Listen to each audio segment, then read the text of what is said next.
Alhamdulillahirabbil alamin wa bihi nasta'inu wa ala umuri dunya waddin. Wassalatu wassalamu ala asrofil anbiya'i wal mursalin sayyidina wa maulana Muhammadin wa ala alihi wa sahbihi ajma'in. Rabbi shrah li sadri wa yassir li amri wahlul 'uqdatam min lisani yafqahu qawli, amma ba'du. Hadratan muhtaramin aizatal kiram, para alim, para ulama, sesepuh bini sepuh yang sama-sama kita ta'zimi, yang sama-sama kita hormati. Wabil akhos panjenenganipun Romo Kiai Supardi Muhammad Khairon, wabil akhos panjenenganipun Kiai Abdul Rashid, wabil akhos Ustadz Aib Saifullah, wabil akhos Ustadz Muhammad Ridwan, wabil akhos Bapak Mustafa, dan wabil akhos Bapak Dakum, ngapunten, ganti jeneng orang baca. Bapak Dakum sebagai sahibul bait, sahibul hajat, kita doakan mudah-mudahan Bapak Dakum sekeluarga selalu Allah berikan kesehatan. Amin. Ya Rabbal Alamin. Wabil akhos bapak-bapak jamaah majelis Jumat bersolawat yang insya Allah semuanya tanpa terkecuali dimuliakan oleh Allah Subhanahu wa Ta'ala. Kanjeng Nabi dawuh, ada suatu fenomena di bumi ini yang ketika dilihat oleh penghuni langit dari atas sana, bumi ini terlihat bercahaya. Ada seperti kita malam hari ini kalau melihat ke langit, Pak, itu kalau tidak mendung, kalau cerah, langit lagi berbintang, itu kelap-kelip bintang nan jauh di sana. Bagus. Itu kalau kita lihat bintang di malam hari, indah. Begitu juga penghuni langit, itu kalau melihat ke bawah, ke bumi, itu seperti melihat bintang-bintang. Apa sebabnya yang menyebabkan bumi ini kayak bercahaya bintang-bintang? Ternyata yang terlihat bercahaya kayak bintang-bintang dari atas penghuni langit itu adalah orang yang sedang ngumpul ngaji seperti ini. Amin. Mulai. Kata Ustadz Aib mulai ngaji kok. Jadi para malaikat penghuni langit sama kayak kita melihat ke langit, melihat bintang itu bagus.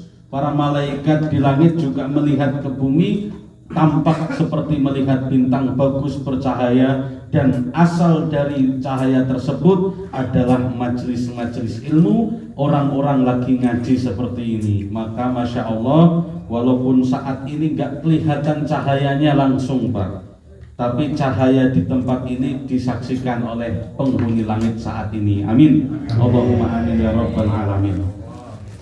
Jamaah majelis Jumat bersolawat rahimakumullah, malam hari ini kita akan sama-sama ngaji membahas tentang babi dan anjing, Pak. Ngeri. Mulai. Yang kita akan bahas malam hari ini itu masalah babi dan masalah anjing. Apa yang kita bahas dari kedua makhluk ini? Karena kedua makhluk ini itu adalah penyebab yang dinamakan dengan najis mughaladah. Napa niku najis mughaladah? Najis mughaladah niku tegese najis sing abot, najis sing paling gede. Niku najis sing paling berat, namanya najis mughaladah. Disebabkan oleh apa? Disebabkan kalbi wal khinzir. Disebabkan oleh anjing dan oleh babi. Wa ma tawallada minhuma aw min ahadihima ma'a hayawanin akhar walau ma'a hayawanin tohirin. Babi dan anjing itu hukumnya najis berat, najis mukhalathah dan duriah-duriahnya. Anak cucunya juga hukumnya najis mukhalathah. Kalau babi punya anak, anaknya punya anak lagi namanya cucunya babi.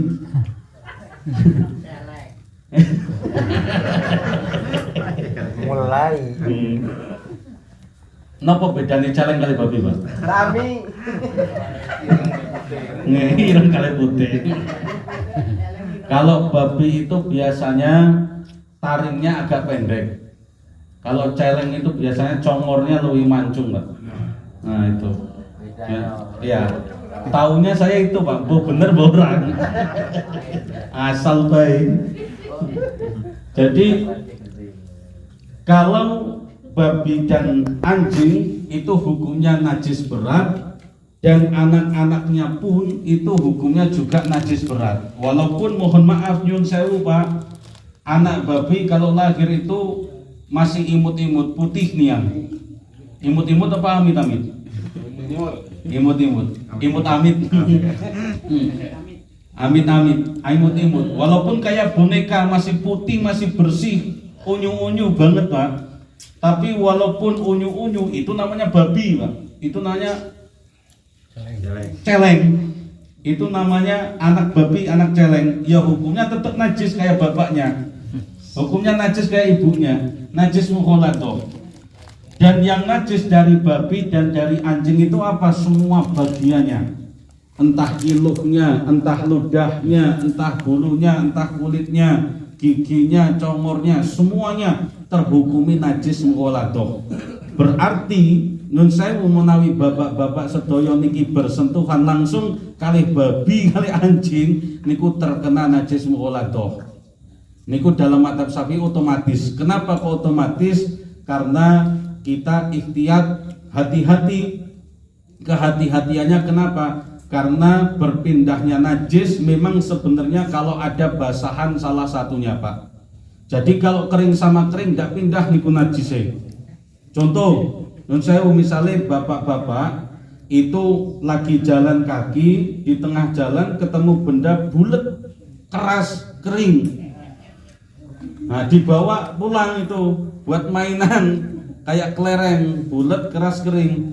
Tapi ternyata setelah dikasih tahu tetangganya, Pak mainan apa kamu ini? Itu tuh telek kambing. Nah, ternyata mainan telek kambing Pak, karena sudah kering, bulat kayak kelereng, dibikin mainan. Sukro. Jadi kalau tangan kita kering, telek kambingnya juga kering, itu tangan kita tidak najis. Najis itu berpindah kalau ada basahannya. Salah satunya basah atau kedua-duanya basah. Tangan kita basah atau najisnya yang basah atau dua-duanya basah. Tapi kalau dua-duanya kering, najis itu tidak pindah. Bapak-bapak makanya yakin tangan kering, nyingkirin telek lancung yang sudah kering, itu tidak najis tangannya kalau yakin. Tapi kan kayaknya tidak mungkin tangan kita ini bisa keringian, pasti ada keringetnya. Lah makanya di dalam madzhab Syafi'i pokoknya asal kesentuh anjing atau kesentuh babi pokoknya sudah terkena najis mukhalathah. Tidak usah dicari lagi, tidak usah dilihat lagi tangan kita ini keringetan, basah atau kering. Bulu yang tadi nyentuh itu kering atau basah, tidak usah. Pokoknya asal kesentuh maka sudah terkena najis mukhalathah. Bahkan nyun sewu walau ma'a hayawanin akhor. Misalkan ada penelitian zaman ini kan zaman ini canggih, ada yang dinamakan dengan kawin silang. Ada babi dikawin silangkan dengan kambing. Jadi bapaknya kambing, ibunya babi. Kambing itu kan tidak najis, yang najis ibunya babi. Dikawin silangkan, lahirlah anak blasteran. Blasteran bapaknya kambing, ibunya babi. Kemudian yang dari tengah ke moncongnya mirip bapaknya. Yang dari tengah ke depan itu mirip bapaknya, mirip kambing. Yang dari tengah ke buntut mirip ibunya, agak semok kayak babi.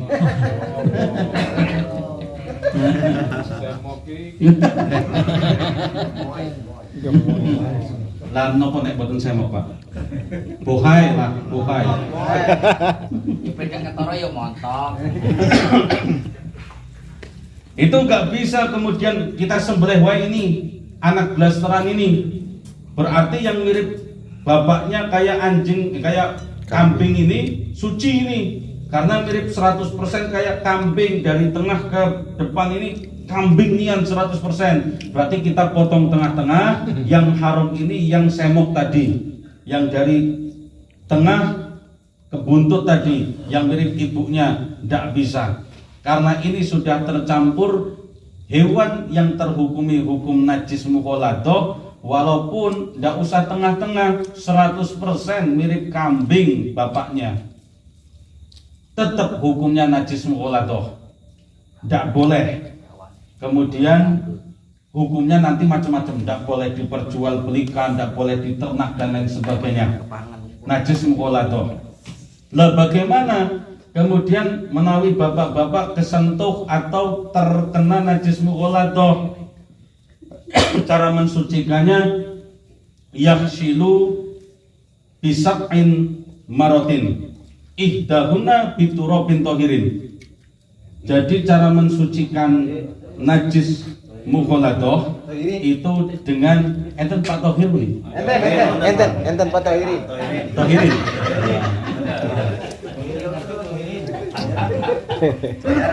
Innallaha yuhibbul mutahhirin. Sesungguhnya Allah niku sangat remen kalih Pak Mutahhirin.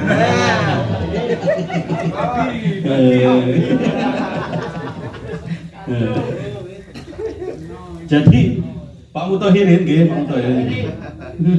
Jadi cara mensucikan kalau bapak-bapak itu terkena anjing, terkena babi, cara mensucikannya itu yaksilu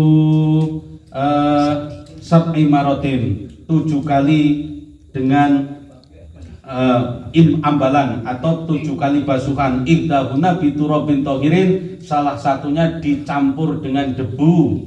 Kalau dulu guru kami di pondok itu ngajarin bukan debu wae digosokkan, Pak, tapi debu itu dicampur dulu dengan air, kemudian ditempatkan tempat yang terkena najis anjing atau babi tadi, baru disiram dengan 6 kali basuhan air suci mensucikan. Jadi bukan kemudian asal ngambil tanah atau debu langsung digosokkan, tapi tanah sama debu itu dicampur dulu dengan apa? Dengan air yang suci dulu, baru kemudian debu itu ditaruh di tempat yang terkena anjing atau babi. Setelah debu itu baru diguyur 6 kali, karena 7 itu salah satunya debu yang dicampur dengan air, berarti sisanya 6. Nah seperti itu, bukan kemudian hanya sekedar tanah atau hanya sekedar debu digosokkan, tapi debu atau tanah itu dicampur dulu dengan air, digosokkan baru. Tapi sebelum digosokkan itu, Pak, ada yang istilah namanya najis ainiyah. Najis ainiyah itu najis yang ada bentuknya, ada warnanya, ada aromanya. Jadi kalau misalkan kejilat anjing tangannya itu ada najis ainiyah nih, kelihatan itu liurnya, berarti dihilangkan dulu itu sampai nggak kelihatan liurnya, baru 7 kali basuhan kayak tadi. Atau liurnya tidak kelihatan tapi bau amisnya tercium, berarti itu masih termasuk najis ainiyah, berarti dihilangkan dulu sampai amis di tangan itu hilang, baru dibasuh 7 kali basuhan tadi. Jadi lihat dulu yang terkena najis itu ada aroma anjingnya apa enggak, ada aroma babinya apa enggak. Kalau enggak ada, ya sudah, tinggal dibasuh 7 kali basuhan, salah satunya dengan debu yang dicampur dengan air. Bapak-bapak rahimakumullah, sedikit yang bisa kami sampaikan pada kesempatan kali ini masalah cerita anjing dan babi. Mudah-mudahan dari cerita anjing dan babi ini kita bisa mengambil manfaat, ilmunya menjadi ilmu yang barokah, bisa kita pahami dan bisa kita amalkan. Amin. Allahumma amin ya rabbal alamin. Sedikit tambahan, maka hati-hati, inilah yang bapak-bapak jaga ketika makan, masak, dimasakan atau di rumah makan yang di situ ada indikasi masakan berbahan dasar babi atau anjing. Jadi kayaknya tidak mungkin kokinya itu mencuci wajan setiap kali masak, mencuci wajan dengan debu. Kayaknya tidak mungkin setiap kali masak kemudian tempat masaknya itu dicuci satu-satu dengan debu yang dicampur dengan air dan 7 kali basuhan kayak tadi. Makanya guru-guru kita mengajarkan hati-hati ketika kita milih makanan, kalau di situ ada yang menyediakan masakan yang bercampur dengan masakan tersebut, maka lebih baik 100% dihindari, karena pasti ada bekasnya dan lain sebagainya, entah itu dari pisaunya, tatakannya, wajane dan lain sebagainya, tempat cucinya dan lain sebagainya. Wallahu a'lam bishawab. Akhiran wallahul muwaffiq ila aqwamit thoriq. Assalamualaikum warahmatullahi wabarakatuh. Waalaikumsalam.